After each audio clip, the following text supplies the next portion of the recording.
So welcome to the Advanced Bhagavad Gita class. Today's session, the chapter title is Transcendental Knowledge or Gyana Karma Sannyasa Yoga.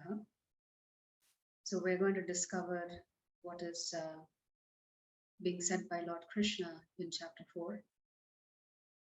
But before we do that, let's just do a quick review of chapter 3. How do we know that a soul exists?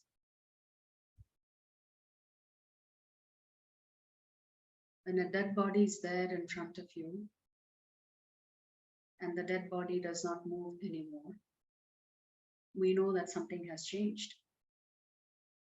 So we said in the second chapter that the symptom of the soul is growth and consciousness. Growth and consciousness also applies to plants and animals and other living entities. So in chapter 1, Arjuna is not very keen to kill his own relatives. In chapter 2, he's been told there is a difference between the body and soul. How does knowing that the body is different from the soul stop his suffering? Just because theoretically, body will die one day, soul will exit the body, will take another body. Just being told that Dronacharya will take a new body, Bhishma will take a new body, that's hardly going to console somebody.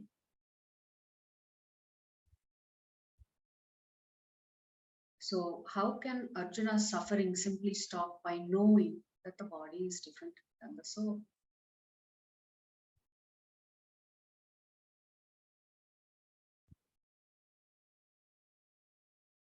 Arjuna has already agreed in chapter 1 that the people who he is fighting against, especially the son of Dhritarashtra, Duryodhana, he says they're quite sinful, they're aggressors.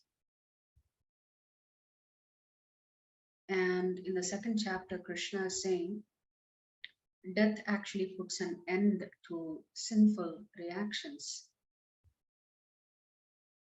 If these people are not killed, in their next birth, they have to suffer even more. So death actually puts a stop to their sinful activities. So in Vedic culture, death penalty is actually acceptable. It's part of Sanatana. So Krishna says, yes, they deserve to die. Yes, they deserve to be punished. Yes, they are sinful. But then Arjuna is asking a question. But for what? They have to give up their body. My own soldiers on my side may also have to give up their body for my sake.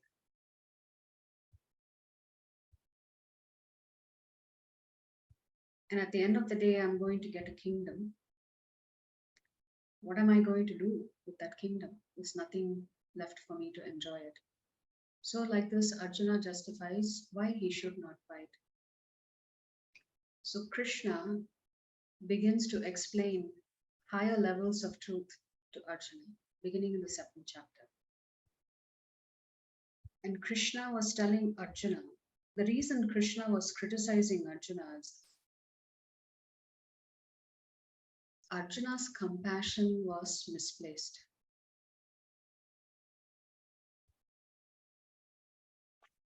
That his justification was shallow. And Krishna goes to the root cause of the Kauravas' immoral, adharmic behavior.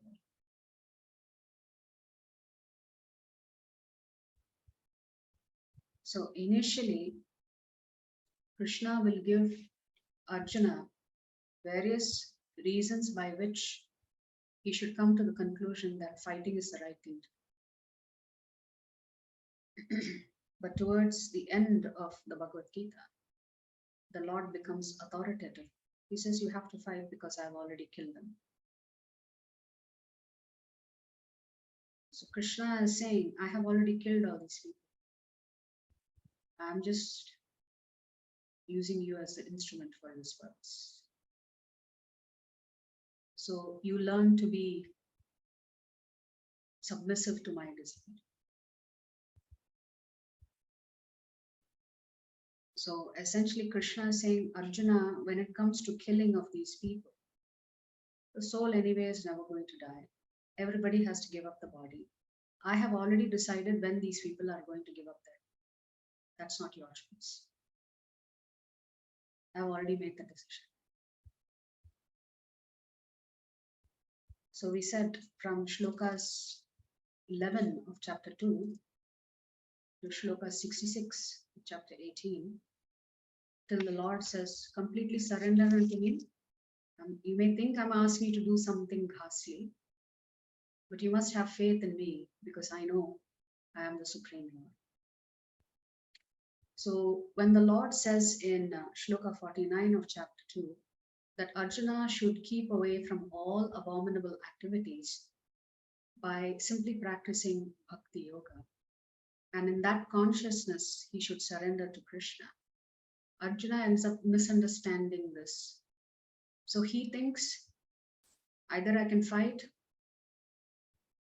or I can think, which is Gyana yoga. Either I can fight or I can meditate, which is Dhyana yoga. Krishna is saying do both simultaneously. It's not one or the other. You have to do both. You fight, but you renounce the results. Or better, you fight for me. You fight to please me. You work for me. So that is what Krishna is telling Arjuna here in chapter 3.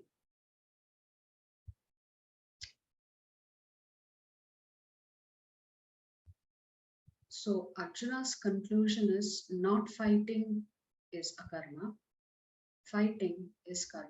So these three terms we'll go over in today's chapter, which is chapter 4. Karma is action and akarma means no action. So Arjuna has concluded not fighting equals no action, fighting equals action. And Krishna corrects him and says, not fighting is also action, because you are actually avoiding your duty, and therefore that itself is a decision that you've made. So Krishna says, you're not ready to renounce your work because you're not prepared to do it. And therefore, since you have to work, better that you work in devotion. So in that yoga ladder, Krishna talks about from karma kanda to sakama karma yoga to nishkama karma yoga. Karma kanda means you have a lot of material desires and you use the Vedic scriptures to fulfill those material desires. Sakama karma yoga means you are attached to your duties and responsibilities, you are attached to the results, and you may perform a little bit of spirituality in that process. Nishkama karma yoga means you're attached to your duty, you're detached from the results. And the main objective of Nishkama karma yoga is you don't want to accumulate any karmic reactions. And then Arjuna says, all that is fine, I can be responsible, but sometimes I may get carried away. What causes one to get carried away, even though they know the difference between right and wrong? So this entire chapter 3 begins with Arjuna asking, why are you asking me to fight? And we discussed how Krishna logically walks through. We all have to work to keep ourselves in order. We all have to perform our duties and responsibilities to keep society in order. We all have to perform our duties and responsibilities to maintain cosmic order, because there is interdependency between Jivatmas here and higher level Jivatmas like Devatas, like the 33 crore Devatas. We are dependent on them. They are dependent on us to perform yajna. Then Krishna also says all of us have to work to set an example for others on how to maintain social order. In that context, Krishna gives an example of Janaka Maharaj, who was a great Vaishnava. He's one of the 12 Bhagavatas mentioned in the Srimad Bhagavatam, one of the 12 Mahajans mentioned in the Srimad Bhagavatam. These Mahajans means they are great self-realized souls, and we can follow their instructions, follow in their footsteps. Whatever standards they set, we can simply follow those standards. Hence, they are called Mahajans. And then in shlokas 25 to 35, Krishna walks through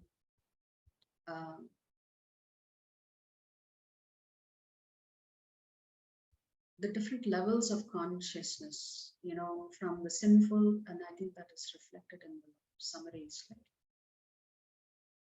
So Krishna talks about those who are sinful, what they do and don't do.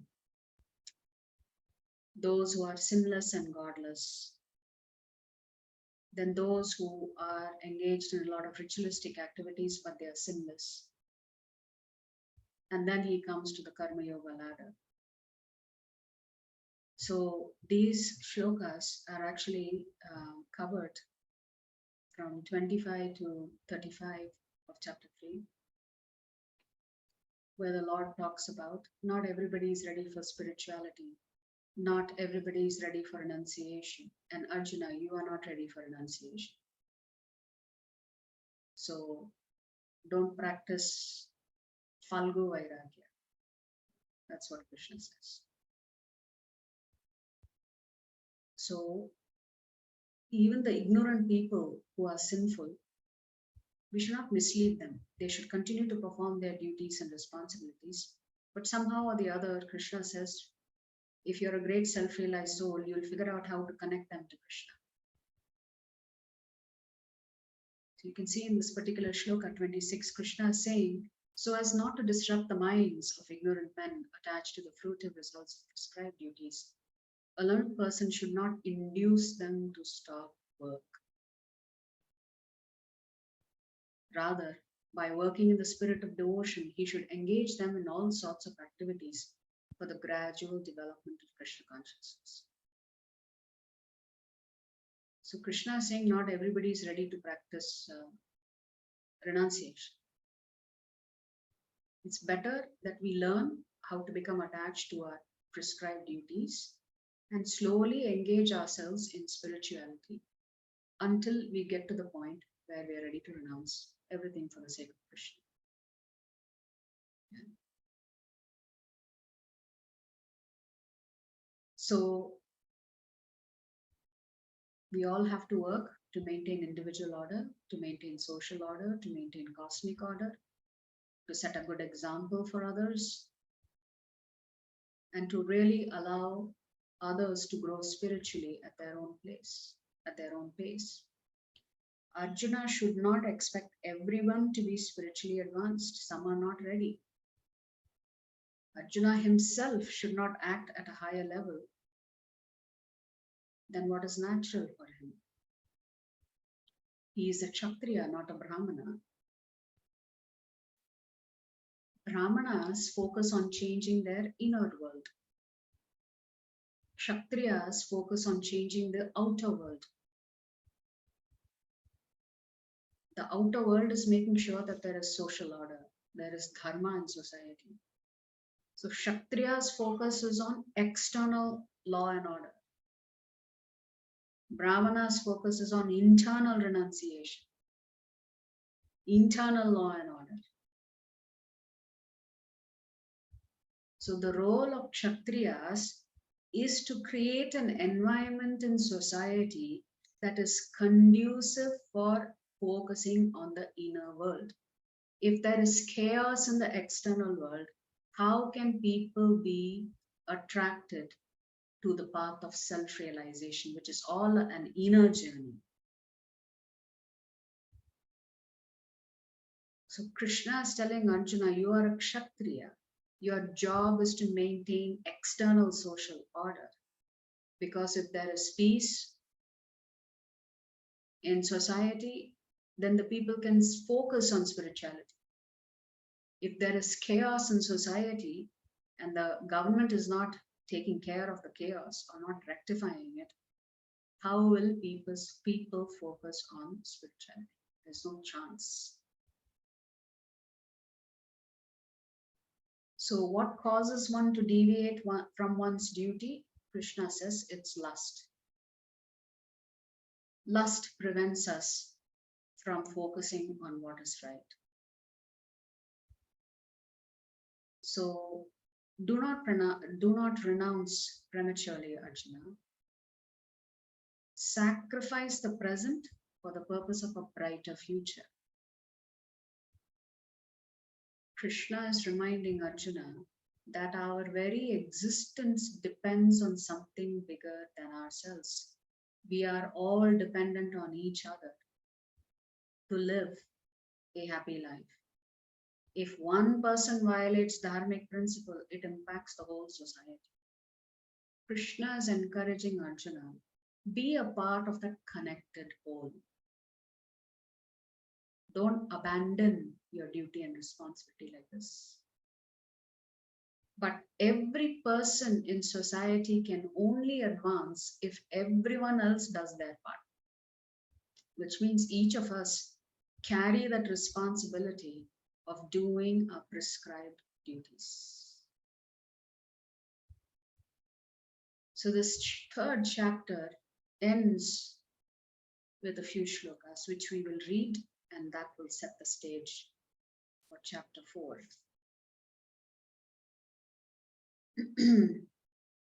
So Krishna has talked about lust being our enemy. Where is this lust hiding? In our senses, mind, and intelligence. Now that we know where the lust is hiding, you can address the enemy by regulating all your activities.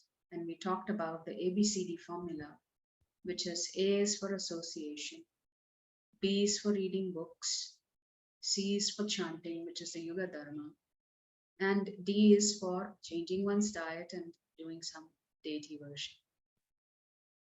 So Krishna is saying, therefore, O Arjuna, best of the Bharatas, in the very beginning, curb this great symbol of sin, lust, by regulating the senses and slay this destroyer of knowledge and self-realization. And Krishna is saying he's going to compare the senses to the mind, to the intelligence, and to the soul. The working senses are superior to dull matter, which means the senses are superior to sense objects. So if your nose is one of your senses, then the sense object would be a flower or a smell. So your nose is superior to that flower or the smell. Mind is higher than the senses. So right above the senses is the mind. Intelligence is still higher than the mind. And the soul is even higher than the intelligence. So it is senses, mind, intelligence, and then the soul. So the senses, mind, intelligence all constitute matter. They are not eternal. They are temporary as long as the body exists, both the subtle body and the physical. Thus, knowing oneself to be transcendental to the material senses, mind and intelligence, knowing oneself means Krishna is saying, now you know that the soul is occupying the highest position. It is higher than the senses, mind, and intelligence. O mighty armed Arjuna, one should steady the mind by deliberate spiritual intelligence, Krishna consciousness, and thus by spiritual strength conquer this insatiable enemy known as lust. Hence, Krishna is concluding this particular chapter by saying, we need to use our intelligence to keep a distance from objects and things that tempt us, and to give us a chance to understand the higher reality of life. How do you do that? By connecting with divine knowledge or transcendental knowledge. So we said that the single word summary for chapter 1 was lamentation. Krishna then establishes Arjuna's true identity as a spirit soul in the second chapter. Once you know who you are, next question is, what should I do? What's my duty? What's my responsibility? Krishna has talked about one's duties and responsibilities depending on your level of consciousness in chapter 3. But to perform your core duty, which is Nitya Dharma, one needs knowledge. You need to be qualified, right? You need to have some qualifications to do the duty. Krishna is now going to talk to you about your qualifications.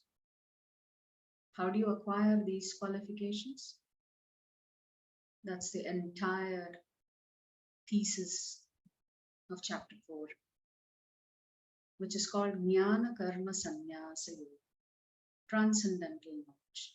So what is this transcendental knowledge? This transcendental knowledge is knowledge about you, knowledge about Paramatma, and knowledge about the relationship between you and Paramatma. Once you've understood this relationship, then how to perform your duty becomes very easy. But you should first understand who you are, you should understand who is God, and you should also understand what's your relationship.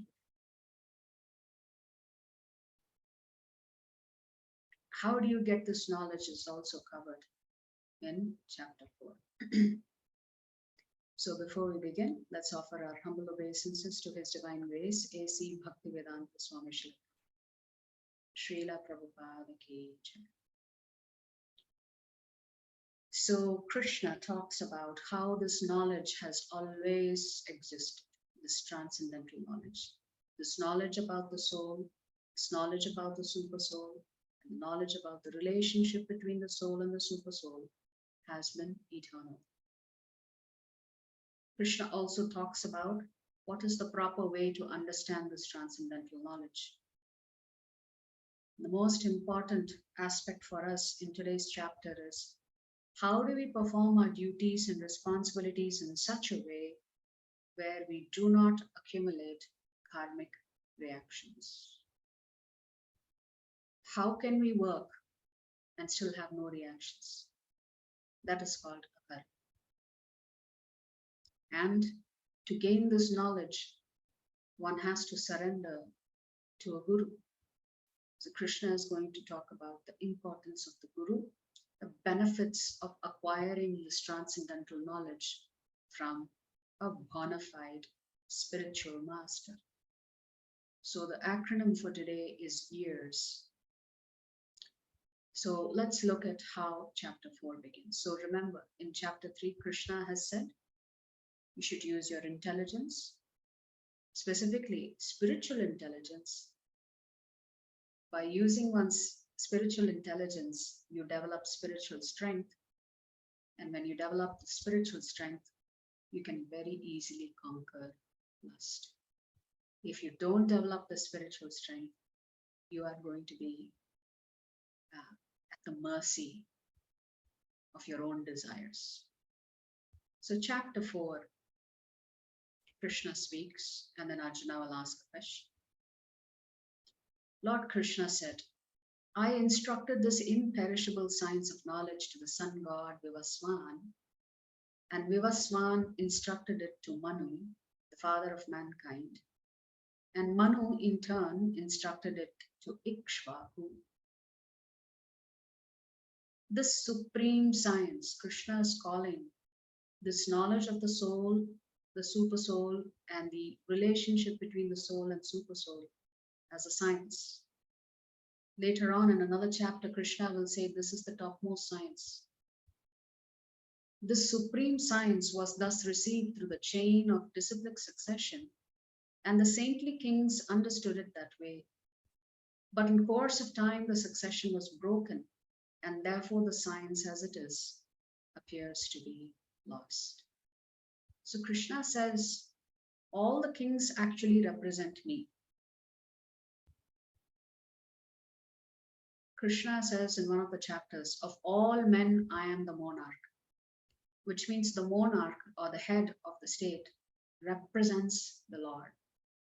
The head of the state does his duties and responsibilities to please the Supreme Lord first, not to acquire a lot of wealth and live a materialistic life. That's not the duty of the head of the state.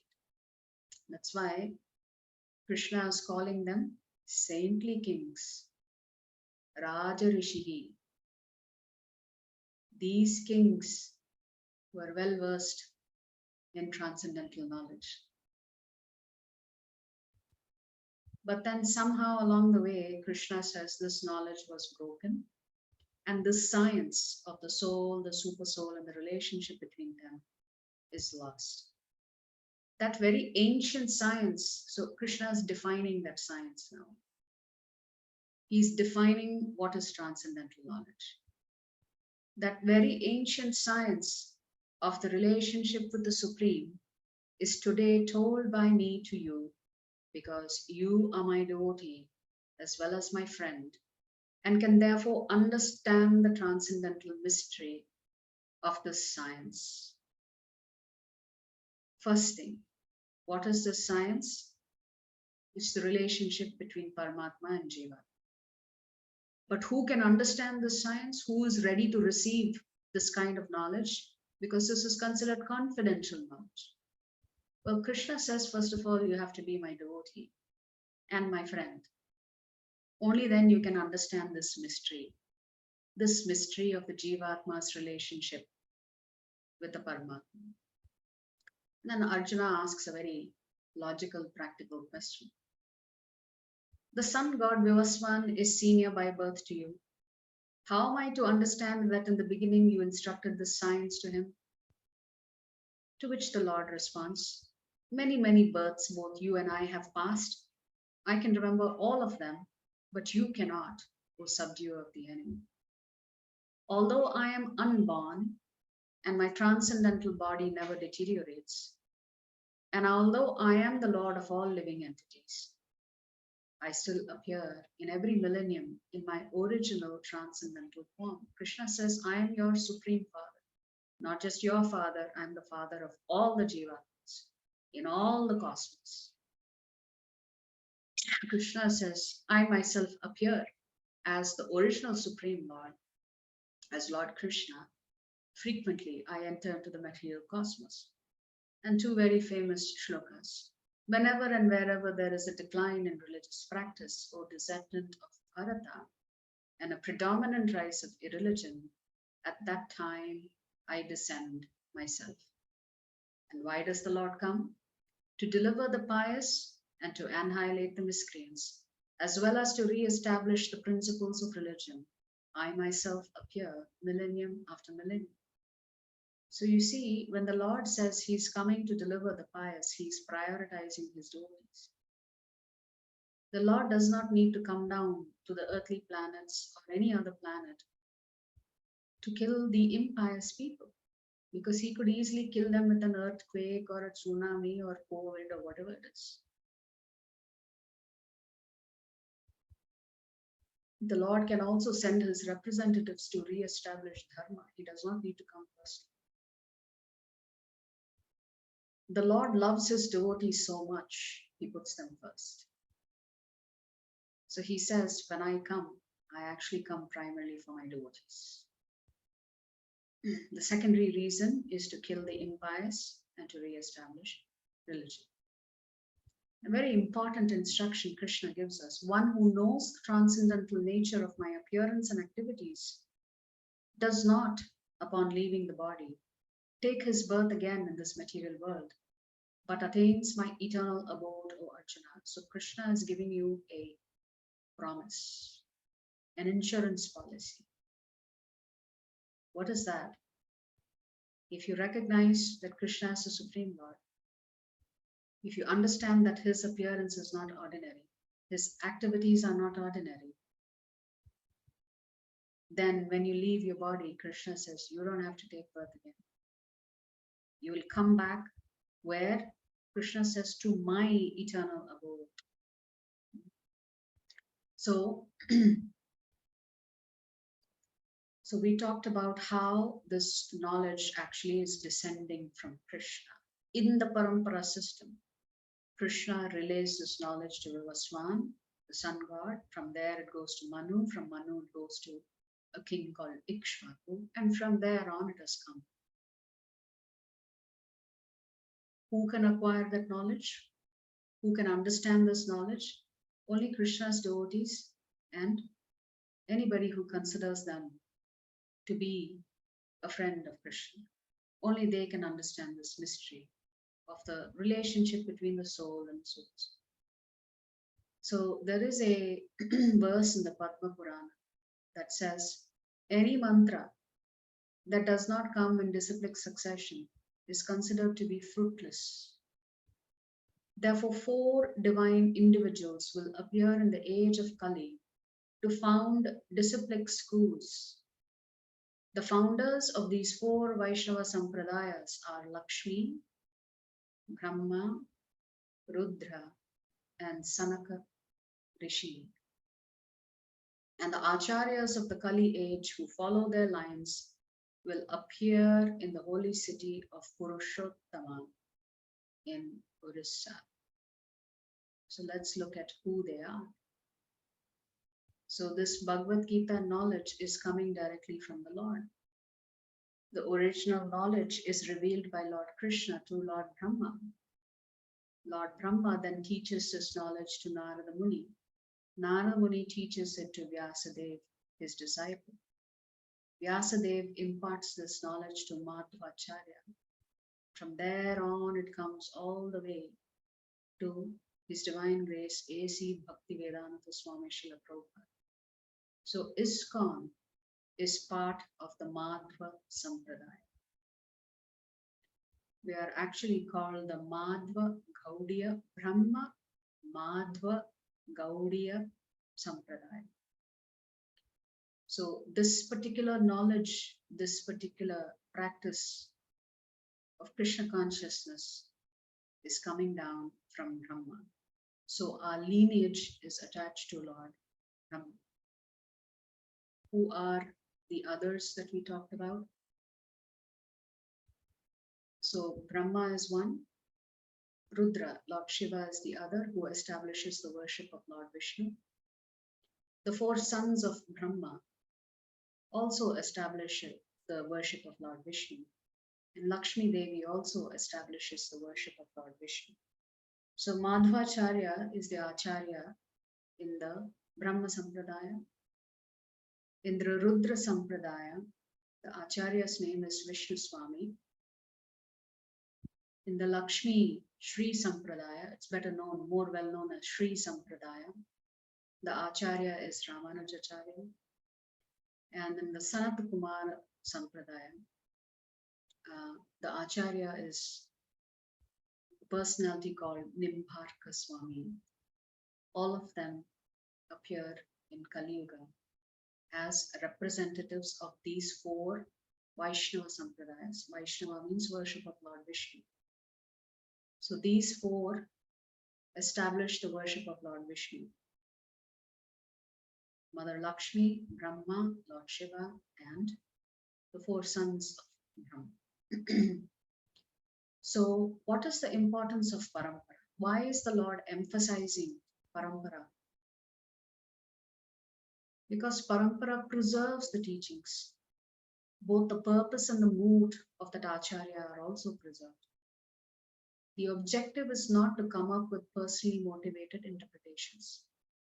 In today's modern day society, anybody picks up the Bhagavad Gita and writes commentary on it.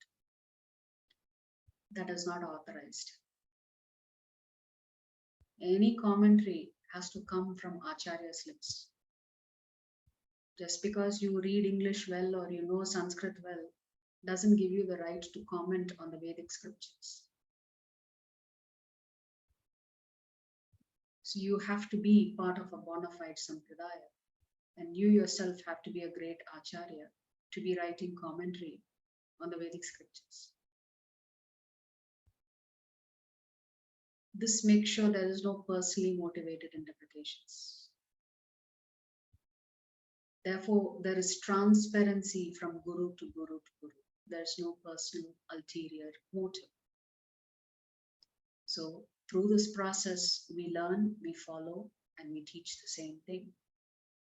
So what is the supreme science? It is about self. Who am I? It is about the Supreme Lord and his opulence. It's about our relationship with the Supreme Lord. But then Krishna continues. He tells Arjuna, every time I have come, I remember all my activities. I remember all yours, including your previous births. And he very promptly tells Arjuna, you don't remember what happened in your prior. So immediately he is establishing his superiority compared to the ordinary jiva. He is also establishing that his activities, his appearance, all of it is transcendental, which means it is not polluted by the three gunas. The Lord's activities are always pure, even if he has entered this material cosmos that's considered like a jail cell. And Krishna also gives us the benefits of understanding who he is and the fact that his appearance and his activities, all three are transcendent. So Krishna is eternal, he remembers everything. Jivatma is eternal, but forgets the past life. Krishna appears by his own free will, Atma Maya. We, on the other hand, are forced to appear because of our past karma. So we come under the influence of Mahamaya. The Lord's body is Satchidananda. Our original spiritual body is also Satchidananda. But when the soul enters the physical body, then it becomes Asat, Achit, and Nirananda. So for the Lord, there is no difference between the body and the soul. Everything is one. For us, there is a difference between the body and the soul until we go back to the spiritual world. The Lord remembers all his past appearances. The Jivatma forgets, because every time the body changes, you are made to forget. When does the Lord come? When there is a decline in religion and a predominant rise in irreligion. Why does the Lord come? To annihilate the demons and to deliver the devotees and to re-establish principles of religion. To deliver the devotees is the first point that the Lord has made. What's the result of knowing this knowledge? Janma karma cha me divyam evam yo veti tattvataha tyaktva deham punarjanma naiti mameti sorjuna. Krishna is saying, one who knows my transcendental nature, of my appearance and activities, does not upon leaving the body take his birth again in this material world, but attains my eternal abode, Arjuna. So when we acquire this transcendental knowledge, when we begin to understand that we are actually spirit souls, we are eternally connected to Krishna, he is our supreme father, then it begins to remove misconceptions in your mind. Krishna also talks about the caste system, how he created the caste system, which is the four varnas, but not from a purpose of discrimination. Somewhere along the way in India, this whole process, this casteism, was misused by certain sects in society to exploit others. But Krishna will explain why he set up the caste. Krishna is saying, the degree to which you surrender to me, I will reciprocate with you. Ye yatha mam pravadyante tamstathaiva bhajamyaham mama vartmanu vartante manushya partha sarvashaha. Krishna is saying, as all surrender unto me, I reward them accordingly. If you surrender 10%, Krishna will reciprocate 10%. If you surrender 100%, Krishna will reciprocate 100%. Everyone follows my path in all respects, O son of Pritha, which means ultimately the Lord is saying, all of us are searching for happiness. We are all searching for Krishna because without Krishna, Krishna says you are going to be unhappy. But some of us are searching in the right place, some of us are searching in the wrong place. But at the same time, Krishna says everybody is actually searching for me. They are unhappy because they are disconnected from me. The minute they connect themselves to me, they will begin to experience that happiness in their life.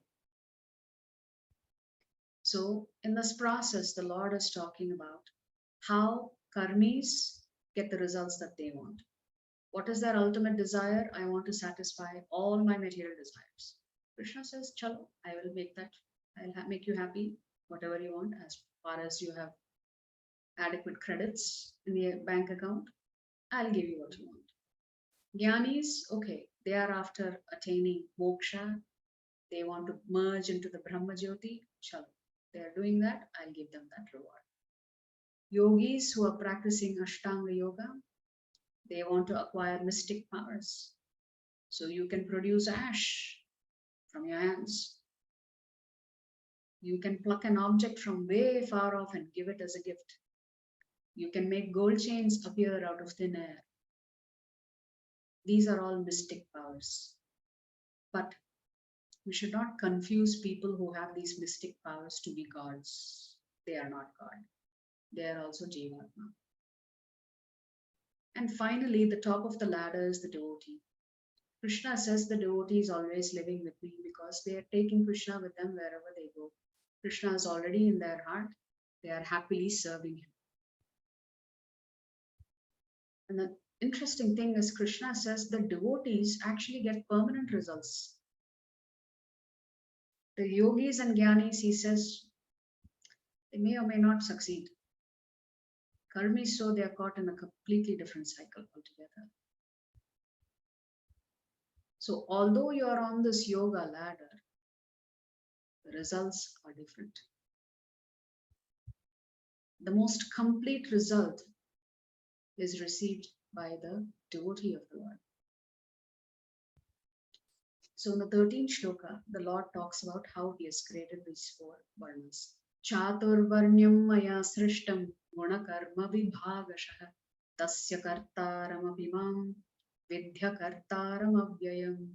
Krishna is saying, according to the three modes of material nature and the work associated with them, the four divisions of human society are created by me. And although I am the creator of the system, you should know that I am yet the non-doer, being unchangeable. Krishna is saying this: Brahmana, Kshatriya, Vaishya, Shudra. These four classes created by me, but not for the purposes of discrimination. It is for the purposes of all these four classes collaborating with each other in a very cooperative manner to serve the Supreme Lord. So for example, just because you are a doctor, your son by birth does not become a doctor. If you are a high court judge, your daughter does not become a high court judge at birth. The son has to qualify himself to be a doctor. The daughter has to qualify herself to be a judge. Similarly, there's Brahmana, Kshatriya, Vaishya, Shudra. You have to qualify yourself as for the kind of work that you do and the influence of the three gunas that you are under. That decides your varna. Birth does not decide your varna, which is the biggest misconception in our society. If I'm born into a Brahmin family, I'm automatically a Brahmin. No. You have to qualify yourself. What is Krishna's definition of varna here? According to the three modes of material nature and the work associated with them, the four divisions of human society are created by me. So our Shastras say that all of us are born a Shudra. From there, we have to qualify ourselves.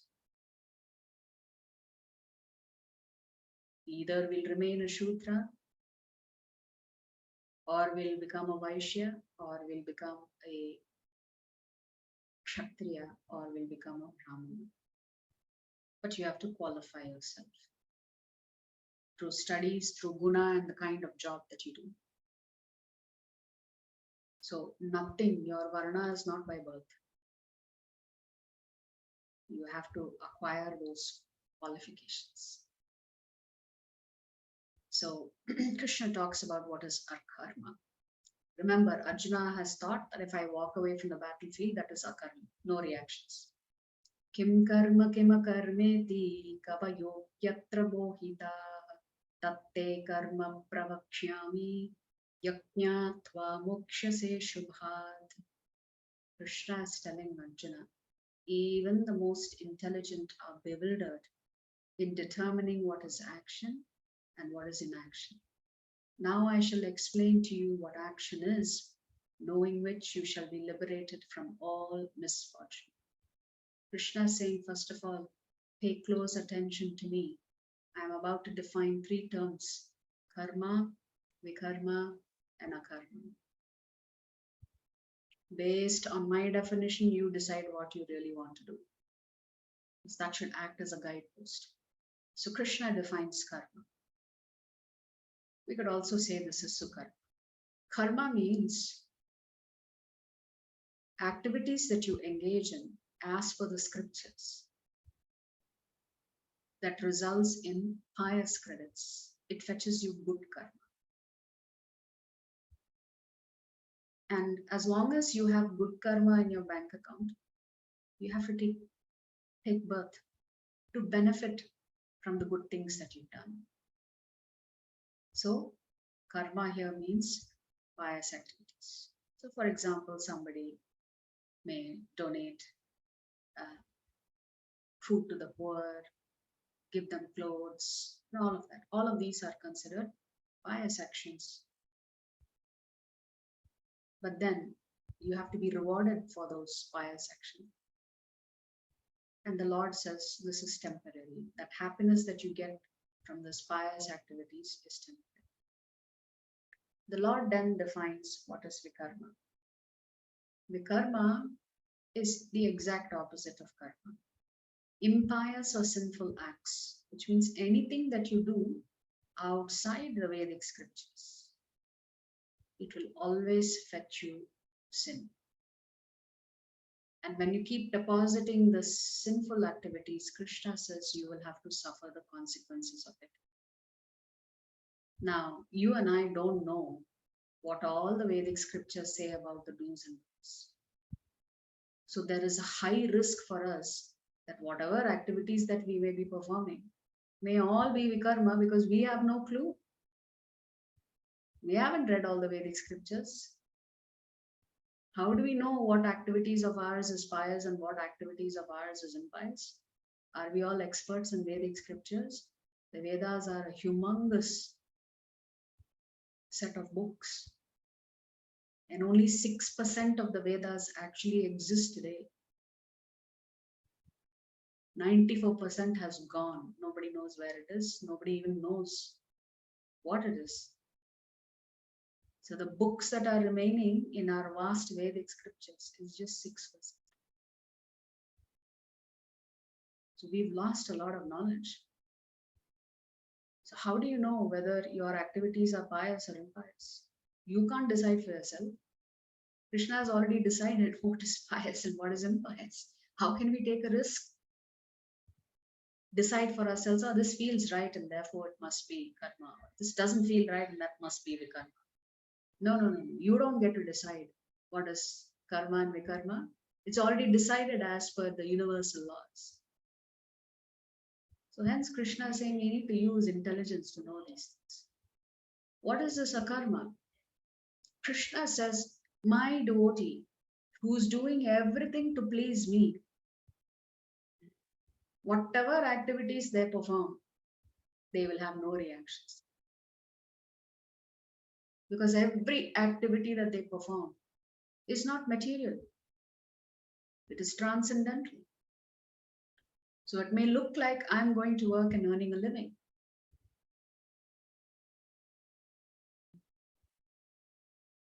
But my earning a living and somebody who's not a devotee of Krishna earning a living are two different activities.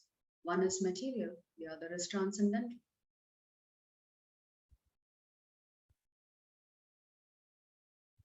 A devotee does everything to please the Lord, not for their own personal gain. And therefore, a devotee is always in a blissful state. They enjoy eternal transcendental happiness. So this is the difference between karma, akarma, and vikarma. So I'm going to use an analogy to explain to you how this actually works.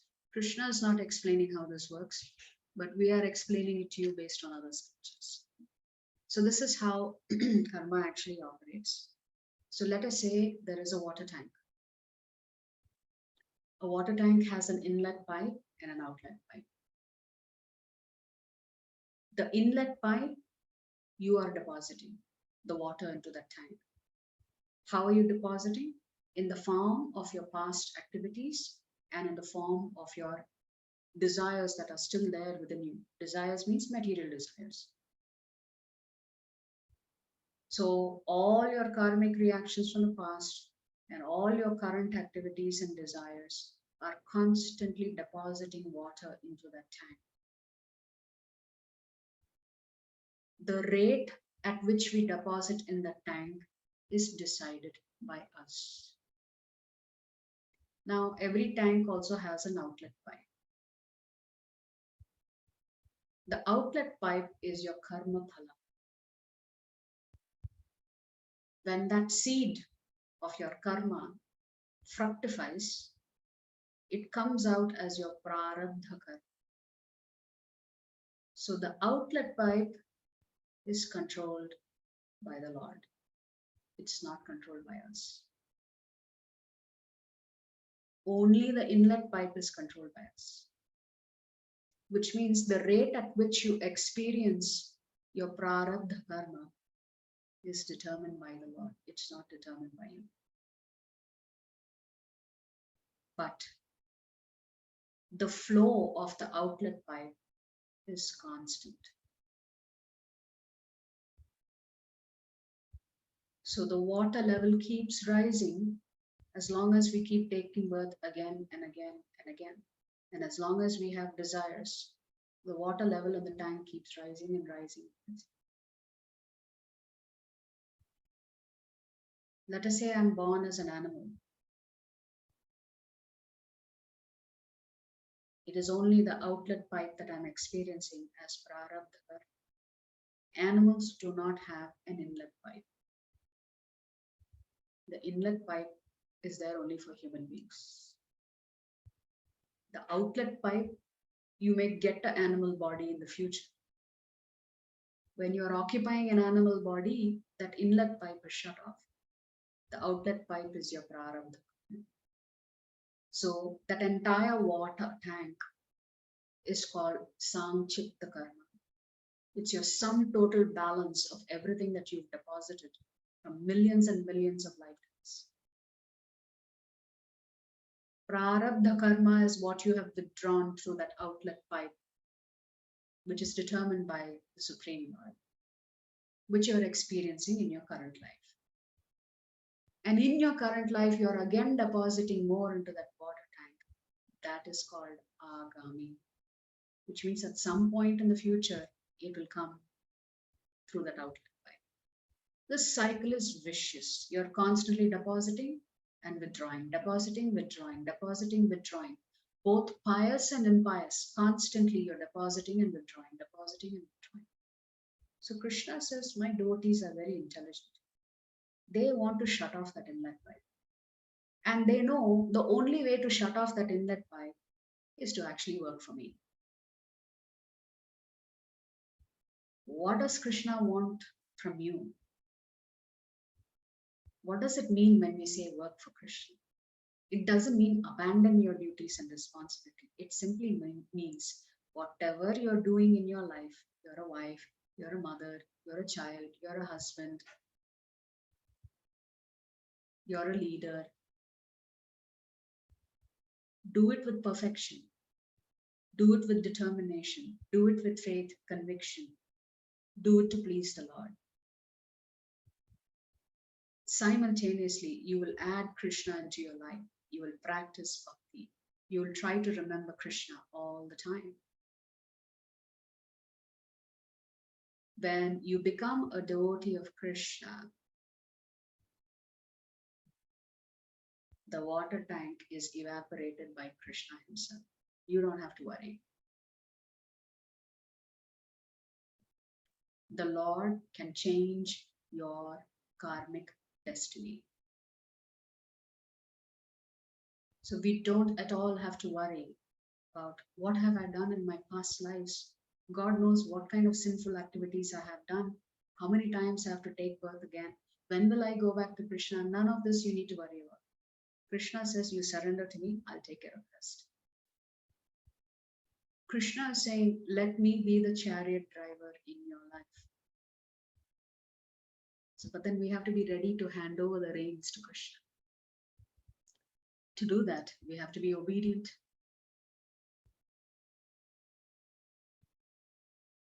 So let us say you are an animal life. When that water tank is almost empty, you will get a human life so that you have a chance at moksha. Can you imagine? When that water tank is empty, that's when you get a human life. And we are such buddhos.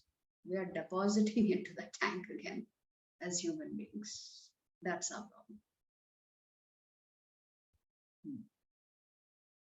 So it's our lust that causes this to happen. So it is not very easy. I want to talk about a couple of pastimes from the scriptures. In the Srimad Bhagavatam, there is a personality called Prasiddha. His job is to protect the cows. He is a student of Vashishta Guru. This particular pastime shows you how bhakti can wipe out your past karmic reactions. So one night there was a thunderstorm, and it was his job to protect the cows. And when there was a bolt of lightning, he sees a tiger about to attack a cow. It was pitch black at night during the thunderstorm and rain. He takes aim to kill the tiger, but ends up killing the cow. Next morning, his guru, Vashishta Muni, understands what has happened, that Prasiddha had ended up killing the cow instead of the tiger. He gets so upset, he curses his student. He says, in your next birth, may you be born a Shudra with no knowledge of Vedic culture.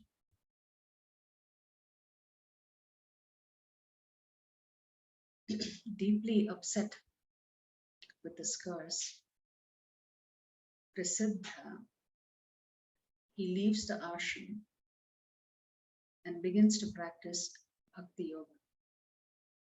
And in that same life, it is said he goes back to the spiritual world. That means his prarabdha karma was about to come in the next life. But the curse was negated because of his performing bhakti, practicing Krishna consciousness. There's one more pastime from the scriptures.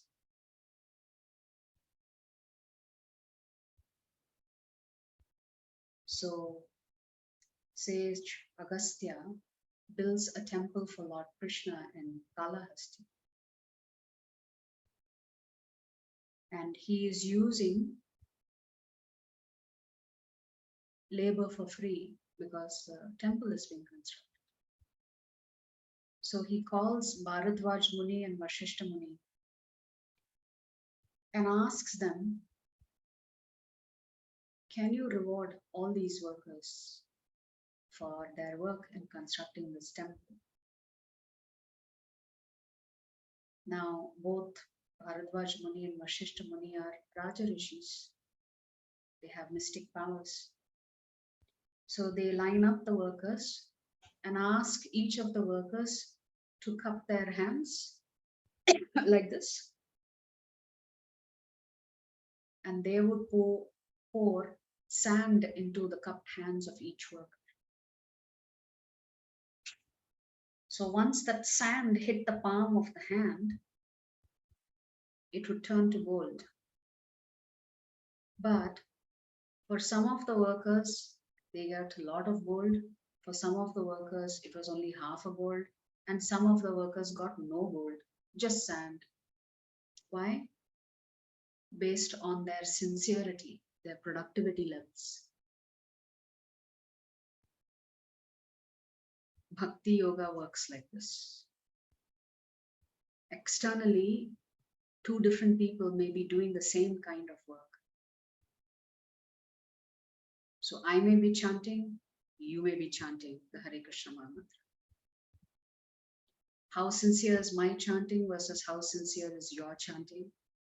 Krishna knows. And therefore, Krishna will reward the intent.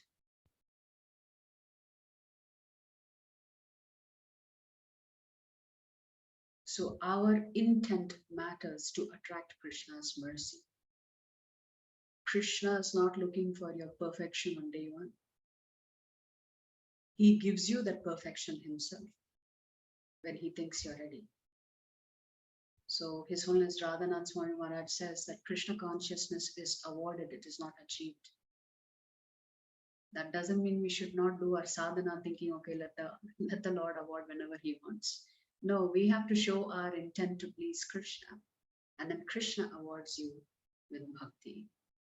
So our intent matters. So this is how karma acts, and this is how akarma acts. For those who are practicing Krishna consciousness, you are directly under Krishna's protection. You are not troubled by Maya Devi. So in summary, the difference between akarma, karma and vikarma. Any work done to please Krishna results in a karma. Any work done to please yourself is karma. So let us say I want to build a hospital, but makes me feel good to help others. Very nice. Just you're depositing in that tank, that's all.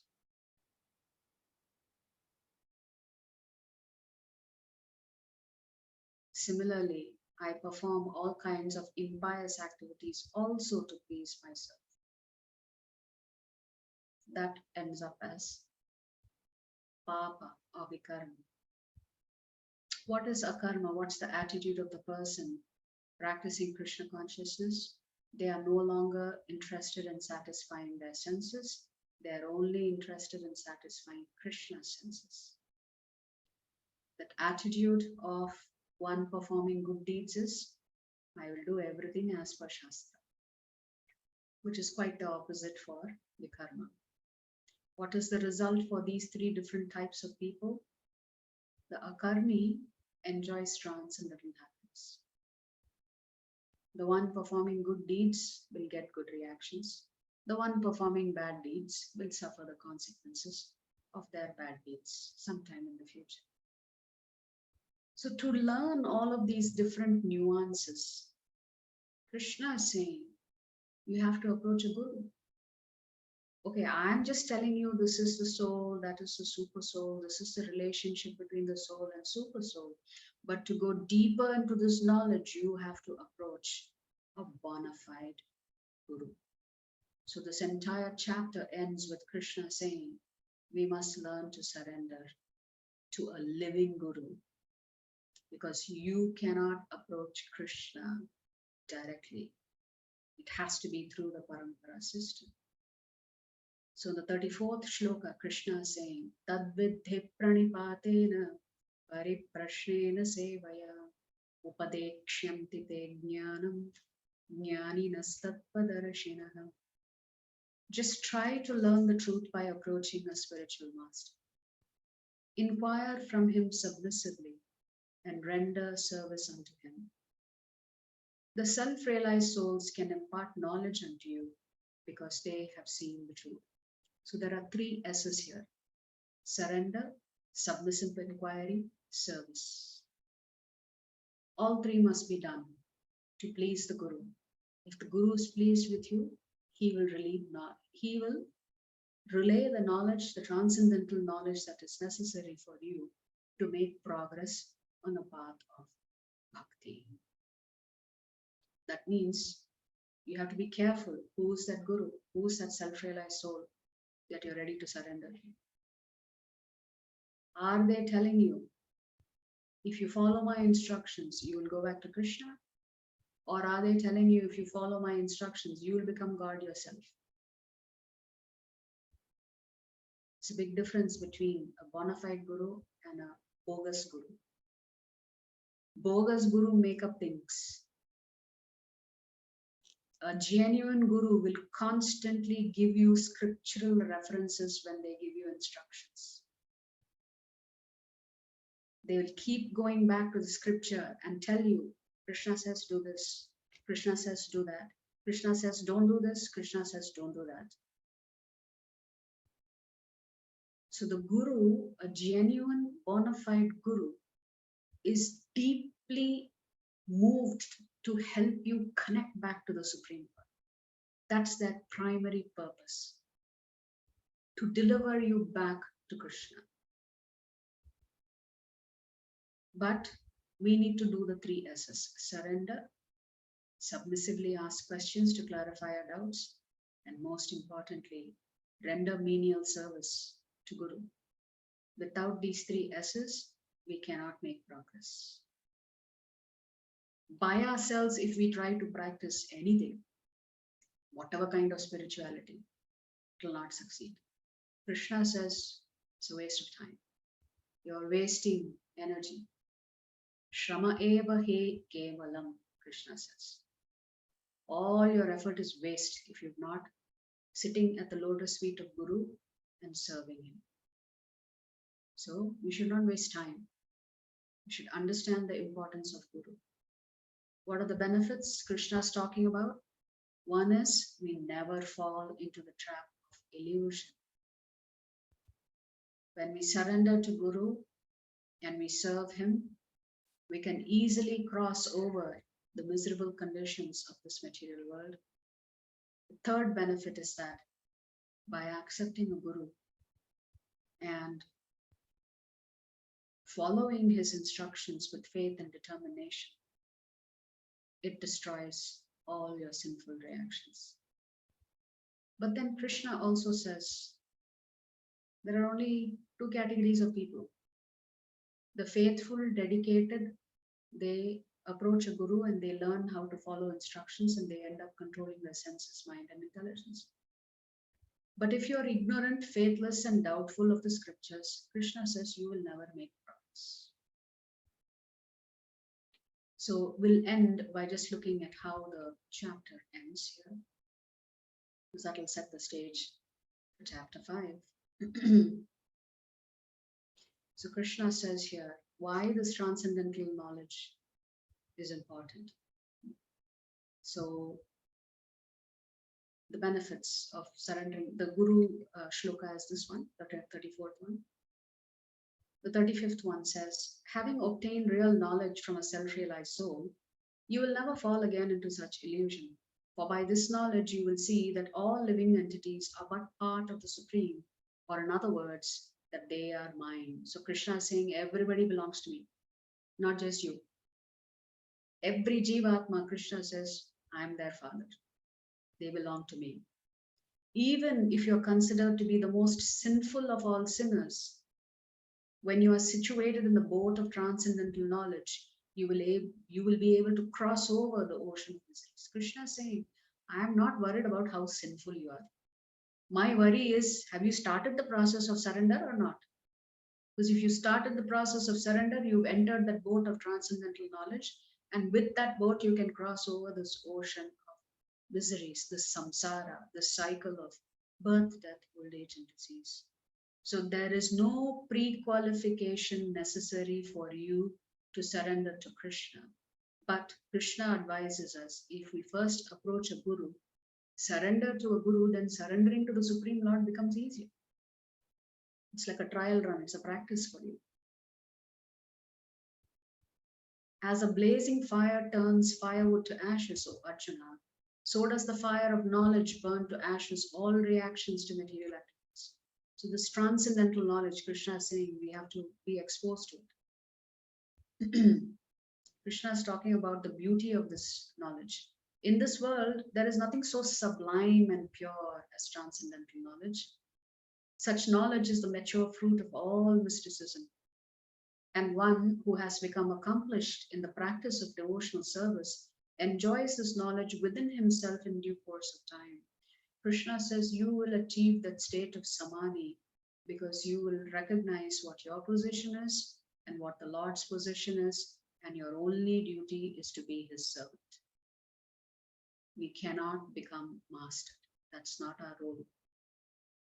A faithful man who is dedicated to transcendental knowledge and who subdues his senses is eligible to achieve such knowledge, and having achieved it, he quickly attains the supreme spiritual peace. But ignorant and faithless persons who doubt the revealed scriptures do not attain God consciousness. They fall down. What does Krishna mean by they fall down? It means you move to lower species of life. Finished. Your human body, you can give up this life. Next life, you degrade to lower species, or worse, you will go to hellish planets. For the doubting soul, there is happiness neither in this world nor in the next. Krishna comes back to bhakti.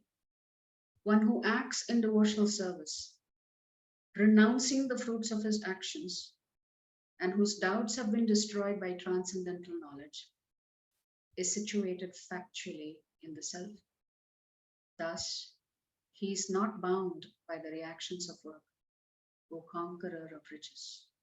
Therefore, the doubts which have arisen in your heart out of ignorance should be slashed by the weapon of knowledge.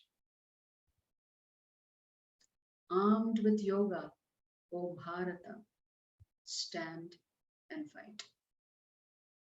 Krishna is telling Arjuna, you had doubts, your doubts were born out of ignorance.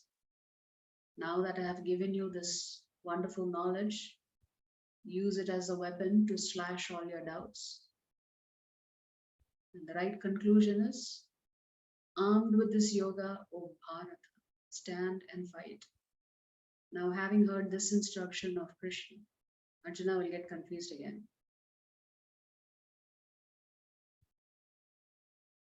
In the next chapter, Arjuna will say, wait a minute. You are telling me I should be armed with this knowledge. Same time, you're telling me to fight. I don't understand Krishna. So the same question Arjuna will ask again in tomorrow's chapter. So let's look at the summary view.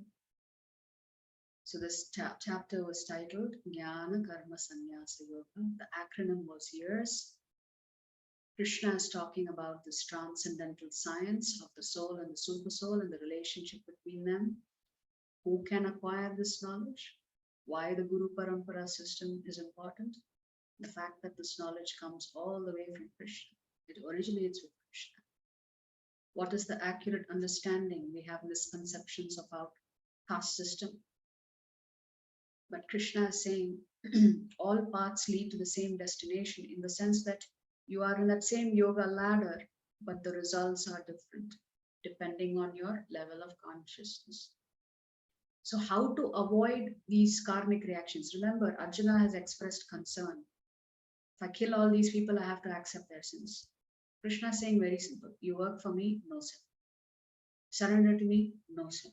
Become my devotee, no sin. You don't have to worry. That's how you reach a karma. Therefore, get up and fight. Don't worry. There's no sinful reactions coming your way. The process of surrender to a guru, the glories of receiving this transcendental knowledge from Guru through the process of surrender, submissive inquiry, and service. The chapter concludes with Krishna saying, only the faithful will make progress. Those who have no faith in the scriptures, Krishna says they are going to take birth into lower species of life, or worse, they will go into the hellish planets because they are wasting their time. Krishna comes back to Bhakti Yoga and he says, armed with this knowledge that I have given you, slash away all of the ignorance that has arisen in you and get up and fight. So that's the essence of today's chapter. We talked about karma and how to avoid karmic reactions. Well, simply by chanting the holy names of the Lord, by following the ABCD principles, by following the instructions of the Acharya, we can also wipe out all our karmic reactions by the mercy of Guru and by the mercy of Krishna.